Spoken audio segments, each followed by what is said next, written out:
Hello friends, welcome back to Trend University. आप लोग सोचेंगे भाई साहब क्या हो रहा है। हर हफ्ते दो वीडियो आते थे, आज ही चौथा वीडियो कहाँ से अपलोड कर दिया अर्पित भाई ने।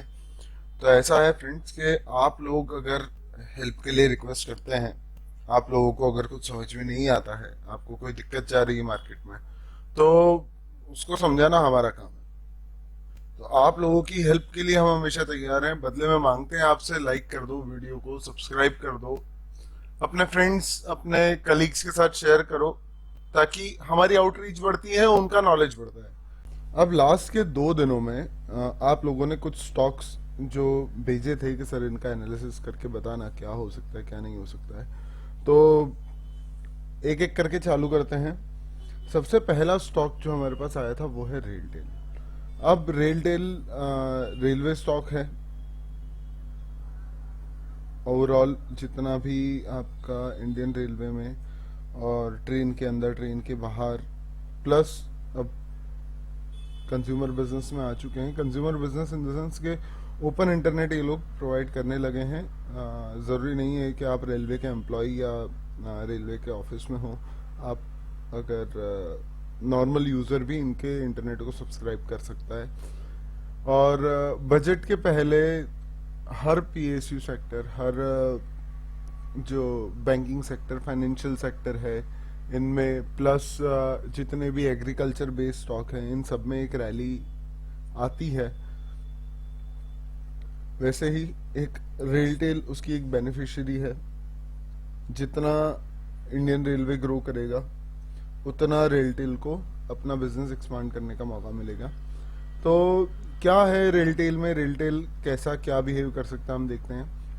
अब रेलटेल कैसा जा रहा है, एक तो सबसे पहले एक ट्रेंड बुलिश है इसका। ट्रेंड बुलिश था कुछ पिछले 7 दिन 7-8 सेशन पहले से। एक छोटा सा ट्रेंड रिवर्सल दिखाया है इसने।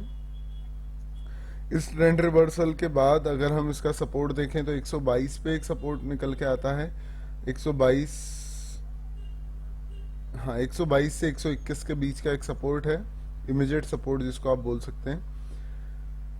ये सपोर्ट सस्टेन होना चाहिए। अगर नहीं हुआ, ये सपोर्ट ब्रेक होता है तो 117 रुपए के आसपास एक सपोर्ट निकल के आता है। अगर ये 117 रुपए का सपोर्ट भी ब्रेक हो गया तो फिर ये थोड़ा सा बेयरिश आउटलुक के साथ, और अगर आप बहुत ज़्यादा रिस्क टेकर हो, रिस्क टेकिंग कैपेबिलिटी आपकी अच्छी, तो 114 तक आप वेट कर सकते हो। 114 तक ये स्टॉक जाएगा। मैं फिर से आपको बता देता हूँ, इस वीडियो में आपको कोई बाइंग या सेलिंग की रिकमेंडेशन नहीं मिलेगी। बस जो लेवल्स हैं वो आपके साथ डिस्कस किए जाएंगे, अज्यूमिंग दैट आप ऑलरेडी उस पोजीशन में स्टक हैं। तो रेलटेल का जो इसके बाद सबसे पहला रेजिस्टेंस निकल के आता है, इमीडिएट हर्डल, एक बड़ा हर्डल निकल के आता है 140 रुपए का। ठीक है, 140 रुपए का जो हर्डल है इसका इतनी आसानी से ब्रीच होगा नहीं। क्यों? क्योंकि 140 के ऊपर ये कंसोलिडेट किया हुआ है। 140 के ऊपर अगर ये कंसोलिडेट करके ऊपर निकल जाता, 150 का लेवल ब्रेक कर जाता, तो बहुत अच्छा सेटअप था इसका। बट चूंकि ये उसके बाद वापस से नीचे आ गया, इसका सीधा सा मतलब है 140 का हर्डल एक बहुत बड़ा हर्डल है इसका। प्रीवियस जो है, प्रीवियस हर्डल भी है 140 से 143 रुपए के बीच में। ये निकलेगा प्रॉपरली, उसके बाद हम बात कर सकते हैं 150 और 165 के लेवल्स की। अगर आप स्टक हैं, अगर आप हैवी लॉस में चल रहे हैं, वैसे हैवी लॉस में मेरे हिसाब से होगा नहीं कोई भी, क्योंकि लास्ट जब ये इस लेवल पे था तो अक्टूबर 2021 में सेम लेवल पर ट्रेड कर रहा था। लास्ट 1 साल में अगर आपने कहीं पर भी खरीदा होगा तो करंटली आप प्रॉफिट में होंगे। तो आइदर अपने प्रॉफिट को कॉस्ट टू कॉस्ट रखें, 114 का स्टॉप लॉस लगा के रखें, या फिर आने वाले टाइम में 150 165 के टारगेट्स के लिए इसको आप रख भी सकते हैं। कोई दिक्कत वाली बात नहीं है, अच्छा स्टॉक है, अच्छे स्विंग ट्रेड्स देता है। बट अगर लॉन्ग टर्म के हिसाब से भी आप बात करेंगे तो लॉन्ग टर्म के हिसाब से एक होल्ड करने लायक स्टॉक है। नेक्स्ट स्टॉक की अगर बात करें तो वो है कैमलिन फाइन साइंसेज। अब कैमलिन फाइन साइंसेज में हमको क्या दिखता है, सबसे पहले दिखता है ये सपोर्ट। ठीक है, ये सपोर्ट, ये गैप। कैमलिन फाइन साइंसेज, अगर कैमलिन फाइन अगर मैं बात करूं, कैमलिन फाइन एक बहुत समय से कंसोलिडेट कर रहा है ये स्टॉक, बहुत समय से इस रेंज में अटका हुआ है। वो रेंज है 170 से लेके और 114 तक की। अगर मैं मेरी बात करूं, अगर मैं वैसे तो इस स्क्रिप्ट को ट्रेड करता नहीं हूं, अगर मैं इस स्क्रिप्ट को ट्रेड करता तो मैं क्या करता, मैं इसको 120 से 115 के बीच में बाय करता, आधी क्वांटिटी अपनी स्क्वायर ऑफ करता 150 तक, और बची हुई क्वांटिटी जो बचती है वो 165 से 170 के बीच में। एक स्विंग ट्रेडिंग स्टॉक दिखता है क्योंकि अच्छे स्विंग्स देता है ये। Buy on low sell on high, buy on low sell on high, अच्छी हमको अपॉर्चुनिटीज स्विंग ट्रेड्स की ये देता है। तो अगर कैमलिन फाइन साइंसेज में आप स्टक हैं तो 137 138 के स्टॉप लॉस पे आप ट्रेड कर सकते हैं। ज़्यादा एग्रेसिव हैं, ज़्यादा रिस्क कैपेसिटी है आपकी, तो 129 130 128 से 129 के बीच का स्टॉप लॉस आप लगा सकते हैं। ऊपर के लेवल्स की बात करें तो जब तक ये 170 तोड़ता नहीं है तब तक कोई अच्छी रैली की उम्मीद इसमें मुझे नहीं है। हाँ, अगर 170 के ऊपर ये डेली और वीकली बेसिस पे सस्टेन कर लेता है तो 210 215 अगला टारगेट होगा, और 230 रुपए इसका फाइनल टारगेट में निकाल के मेरे पास निकल के आता है। तो बेटर है कि अगर आप लोग इसमें स्टक हैं, हायर लेवल पर स्टक हैं, तो वेट करने के अलावा कोई मतलब नहीं है लॉस बुक करके। अगर अभी आपने इसमें पोजीशन बनाई है तो 137 या 127 के स्टॉप लॉस के साथ आप इसमें बने रह सकते हैं। नेक्स्ट अगर हम बात करते हैं मिंडा कॉर्प,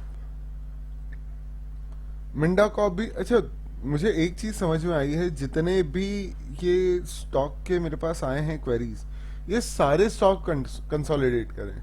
तो देखिए एक चीज है ना, मैं आपको बहुत अच्छे से बता देता हूँ कि स्टॉक्स कभी भी एक सिंगल ट्रेंड में नहीं चल सकते। वो अप ट्रेंड में भी जाएंगे, डाउन ट्रेंड में भी जाएंगे, कंसोलिडेशन भी होगा, रिट्रेसमेंट भी होगा, पुल बैक भी होगा, सब कुछ होगा। तो कंसोलिडेशन से हमें कभी भी घबराना नहीं है। कंसोलिडेशन में क्या है, हमारे पास जैसे जैसे फंड्स आता जा रहा है, हम अच्छी क्वालिटी के स्टॉक्स को सेम प्राइस पे एक्यूमुलेट करने की हमें मौका मिल रहा है। तो कंसोलिडेशन से घबराना नहीं है। मिंडा कॉप की अगर बात करें तो ये स्टॉक अभी तक कंसोलिडेट कर रहा था, बट कुछ बुलिश साइन इसमें हमें दिख रहे हैं। कंसोलिडेशन के अपर लेवल पर ये ट्रेड करने लगा है। ये जो कंसोलिडेशन जोन अगर हम इसका माने तो ये कंसोलिडेशन जोन, इसका फर्स्ट कंसोलिडेशन जोन था ये 175 से 210 के बीच में। अब अगला जो जोन आता है इसका 210 से 250 के बीच में। तो यहां से अगर हमको कोई अच्छा मोमेंटम, बुलिश मोमेंटम मिलता है, सारे डीएमएस के ऊपर ट्रेड कर रहा है, आरएसआई स्ट्रांग होती जा रही है, जो कि अपने आप में एक अच्छी बात है। अगर यहां से हमें कोई अच्छा मोमेंटम मिलता है तो शॉर्ट टर्म में मैं इसका टारगेट्स 235 एक्सपेक्ट करता हूँ, शॉर्ट टू मिड में 250 और मिड टू लॉन्ग में 280 के टारगेट्स इसमें आने चाहिए। स्टॉप लॉस की अगर बात करें तो स्टॉप लॉस आप लगा सकते हैं 199 का। 199 के नीचे अगर ये स्टॉक डेली और वीकली बेसिस पे क्लोजिंग देता है तो आप कुछ टाइम के लिए उससे एग्जिट कर सकते हैं। करेंटली ट्रेड कर रहा है 213 पे, अच्छा स्टॉक है, कोई दिक्कत वाली बात नहीं है। चलिए अगली बात करते हैं हम पावर ग्रिड की। पावर ग्रिड अगेन वापस से वही सेम कंसोलिडेशन, पीएसयू सेक्टर है। मैं अभी के लिए इसमें बुलिश हूँ, अच्छे वॉल्यूम में ट्रेड भी हुए हैं इसमें पिछले कुछ दिनों महीनों में। और पावर की डिमांड चूंकि लॉन्ग टर्म में हम जानते हैं, इलेक्ट्रिक व्हीकल थीम वगैरह सब जितना भी हमारा एडवांसमेंट हो रहा है, तो पावर की रिक्वायरमेंट हमें बढ़ेगी। पावर ग्रिड कॉर्पोरेशन की अगर बात करें तो एक अच्छे सपोर्ट से इसने लास्ट ट्रेडिंग सेशन में सपोर्ट लिया है, जो कि 215 के आसपास हमको दिखता है, 215-35 पे सपोर्ट है। अगर ये टूटता है तो 210 का एक सपोर्ट मिलेगा, फाइनल सपोर्ट जो हमको मिलेगा वो 205 रुपए के आसपास, 200 से 205 रुपए के बीच में मिलना चाहिए। तो आपकी जितने भी पोजीशंस हैं आप अपने हिसाब से 210 या 205 का एक स्टॉप लॉस लेके, 203 का एक स्टॉप लॉस लेके उन पोजीशंस को होल्ड कर सकते हो।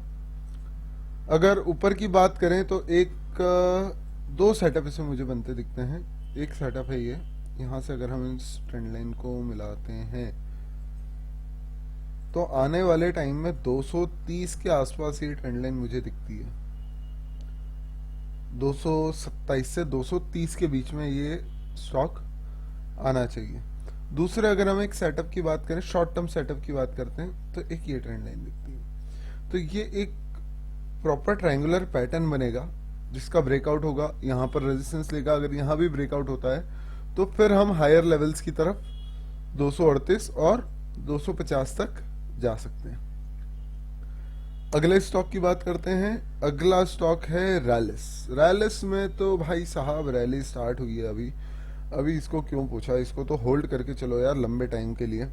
बहुत टाइम से पिटा हुआ स्टॉक था, पिटे ही जा रहा था, पिटे ही जा रहा था। मतलब इतनी पिटाई अगर हमारी हुई होती तो आज भी हम IIT IIM में जा चुके होते। ठीक है, कोई बात नहीं। तो एक ट्रेंड लाइन जिसके सहारे ये नीचे नीचे नीचे नीचे आता जा रहा था, उस ट्रेंड लाइन के पास कंसोलिडेट किया, ब्रेकआउट दिया और अपने एक बहुत अच्छे रेजिस्टेंस जोन जो कि है ये, इसके ऊपर ये निकल चुका है। तो जिसको बोलते हैं हम महा ब्रेकआउट हो चुका है। और महा ब्रेकआउट एक और हमको दिखता है, अगर यहाँ से बात करेंगे, आहा क्या ब्रेकआउट है। तो भाई साहब इसमें से निकलने की तो सोचना ही मत। इसमें आने वाले टाइम में जो लेवल मिलेगा वो मिलेगा 280 का। 280 से 288 के बीच में ये कंसोलिडेट कर ले थोड़ा सा, फिर जाएंगे भाई साहब 300 पे। 300 के बाद सीधे जाएंगे 325 पे। तो भाई साहब इसमें अगर आपको स्टॉप लॉस लगा के रखना है ना, तो वो स्टॉप लॉस लगाओ 238 का और अपनी पोजीशंस को होल्ड करो 238। और अगर आप बहुत ज़्यादा अग्रेसिव हो, थोड़ा सा रिस्क बेयर कर सकते हो, तो 232 का स्टॉप लॉस लगाओ। और इसकी रैली स्टार्ट हुई है, मिस मत करना। 280, 288, 300 और 320 के टारगेट्स के लिए आप रैलिस इंडिया में लॉन्ग पोजीशंस लेके होल्ड कर सकते हो। अंबुजा सीमेंट, जब से अडानी साहब इसमें आए हैं इनके नक्शे कदम बदल चुके हैं। ठीक है, 400 रुपए का स्टॉक 600 रुपए के आसपास आ गया, 50% अपसाइड दे दी। और क्या चाहिए।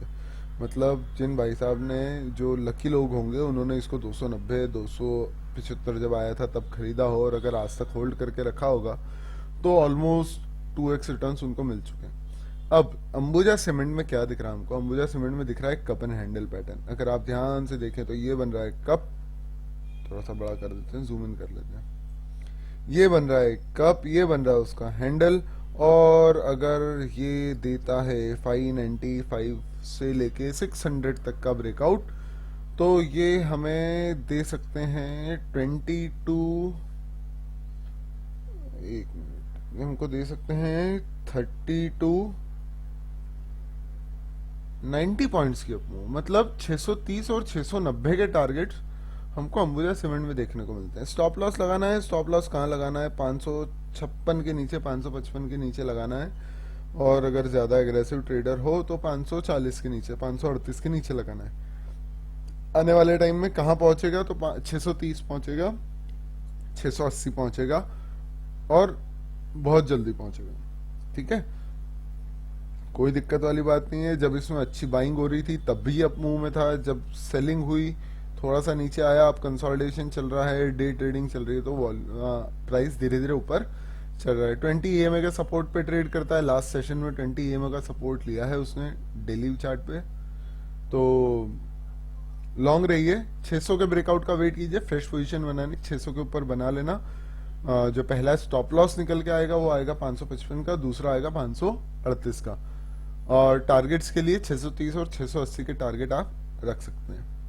चलो अगले हैं हमारे भाई साहब पेटीएम। पेटीएम करो मत ही करो इसको, तो मतलब मत ही करो भाई साहब। क्या कहने इसके, वीकली चार्ट देखो पहले तो 2150 रुपए का इशू प्राइस, और लाइफ टाइम हाई है हमारा 1955 रुपए का। मतलब 200 रुपए डिस्काउंट पे तो हम लिस्ट हुए हैं। 200 रुपए के डिस्काउंट पे लिस्ट होने के बाद वो जो हमारा लाइफ टाइम हाई था, हमने कभी हमारा लाइफ टाइम हाई ब्रेक नहीं किया। जो फर्स्ट वीक में बना था वही है, बाइंग हो गई, सेलिंग हो गई, न्यूज आ गई, बॉटम बना लिया, डबल बॉटम बना लिया, डबल बॉटम का ब्रेकआउट दे दिया, वापस से उस डबल बॉटम का ब्रेक डाउन भी दे दिया, हमने नया 52 वीक लो भी लगा लिया।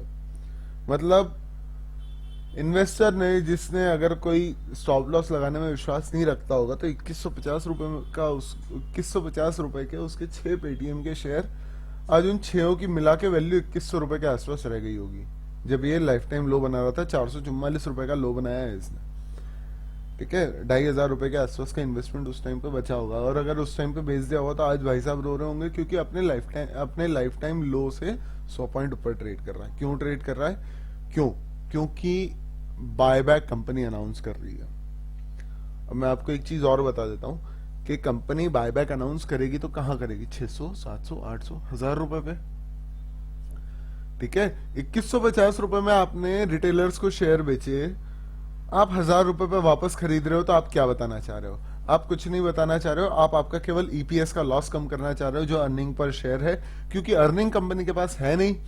और जब शेयर की क्वांटिटी कम हो जाएगी तो अर्निंग पर शेयर जो है वो सुधर जाएगा। फंडामेंटल्स को आप अगर अपने काम से नहीं सुधार सकते तो नाम के लिए सुधार रहे हो। तो ऐसा नहीं करना, इस ट्रैप में नहीं पड़ना।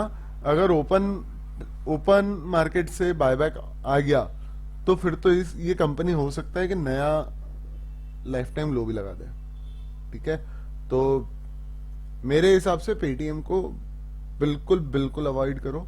2150 से इन्वेस्टेड हो तो भाई साहब आपके पास खोने के लिए कुछ नहीं बचा। अगर 800 रुपए या उससे कम में इन्वेस्टेड हो तो एक बार लेवल आएगा, वहां पर प्राइस एक्शन देख के निकल जाना, या फिर वापस से एक बार ग्रुप में मैसेज ड्रॉप कर देना, तो अपडेटेड लेवल्स जो होंगे वो मैं आपको बता दूंगा। बट 800 के आसपास तक आ सकता है। अगर 550 तोड़ा तो 650, 750, मतलब 650, 725 और 800 के लेवल तक हो सकता है आ जाए। नहीं आया तो फिर वो कहाँ जाएगा पता नहीं, ठीक है। 2150 का 444 हो गया, मेरे लिए तो पैनी स्टॉक हो गया है। चलो, तो स्टॉप लॉस लगाना है 52 वीक लो का लगा लो, 440 रुपए का। और अगर कितना 444 का स्टॉप लॉस लगा लो। इसके नीचे बंद होता है तुरंत बेचना, कुछ बचा नहीं है इस शेयर में। अगर निकला ऊपर 650 के ऊपर तो 700, 750, 800 रुपए तक के लिए रखो, ठीक है।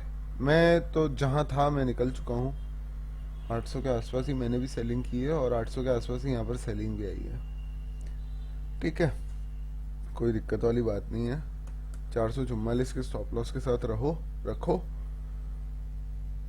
और डेली चार्ट पे अगर देखूंगा तो 587 और 650 और 740, ये 3 लेवल्स निकल के आते हैं नेक्स्ट रेजिस्टेंस के लिए। अगर यहाँ से अच्छी बाइंग होने लगे 3-4 दिनों में, तो अपने स्टॉप लॉस को ट्रेल करते जाना। कॉस्ट के ऊपर जब निकल जाओ तो कॉस्ट का स्टॉप लॉस लगा लेना, ठीक है। ये बिना स्टॉप लॉस के ट्रेड करने वाला शेयर नहीं है। चलो अगला आते हैं जोमेटो। भाई भाई हैं दोनों यार, ठीक है। 70 रुपए का शेयर था इशू प्राइस, 70 रुपए से भाई साहब ने पैसा डबल कर दिया, 170 कर दिया, डबल भी नहीं 2.5 गुना। और 170 से भाई साहब ने पैसा 25% भी कर दिया, कितना? 42.5 रुपए, 40 रुपए, और इससे भी नीचे शायद, ठीक है। कहाँ था इसका लो मुझे याद नहीं है, 40 रुपए, ठीक है। तो भाई साहब पहले स्टॉक प्राइस को 250% कर देना और वहां से 25% पे लाके खड़ा कर देना। ये जोमेटो ही कर सकता और कोई नहीं कर सकता। जोमेटो, पेटीएम, यही लोग कर सकते हैं। जोमेटो हालांकि चलो ऊपर तो गया, पेटीएम तो ऊपर ही नहीं गए थे। अब जोमेटो में क्या करना है? फंसे हुए हो, कंसोलिडेशन है तो फंसे रहोगी, कोई बात नहीं। स्टॉप लॉस लगाओ। बाइंग कहाँ की है? सबसे पहले तो अगर कॉस्ट के ऊपर चल रहा है तो कॉस्ट के ऊपर लगा लेना। सबसे पहला स्टॉप लॉस लगाओ 60 रुपए का। 60 रुपए के बाद स्टॉप लॉस लगाओ 53 रुपए का, ठीक है। 53 रुपए के बाद आप स्टॉप लॉस लगाओ 50 रुपए का, 50 रुपए के नीचे रखना मत स्टॉक को।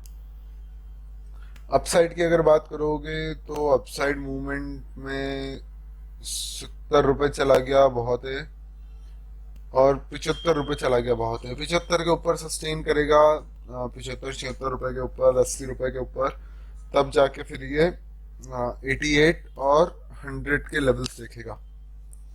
तो अगर आप इन्वेस्टेड हो, होल्ड करो स्टॉप लॉस के साथ। 61 रुपए का स्टॉप लॉस है, 55 का स्टॉप लॉस है, 52 रुपए का स्टॉप लॉस है। ठीक है, अब लास्ट हम आते हैं एसबीआई कार्ड्स पर। एसबीआई कार्ड्स में जो हमको सेटअप देखने को मिलता है, ये भी पिटा हुआ है। धुनाई तो सभी की हुई है, निफ्टी ऑल टाइम हाई लगाया जा रहा है, स्टॉक पिटे जा रहे हैं। और दिक्कत वो नहीं है स्टॉक पिटे जा रहे हैं, अच्छे अच्छे स्टॉक पिट रहे हैं यार।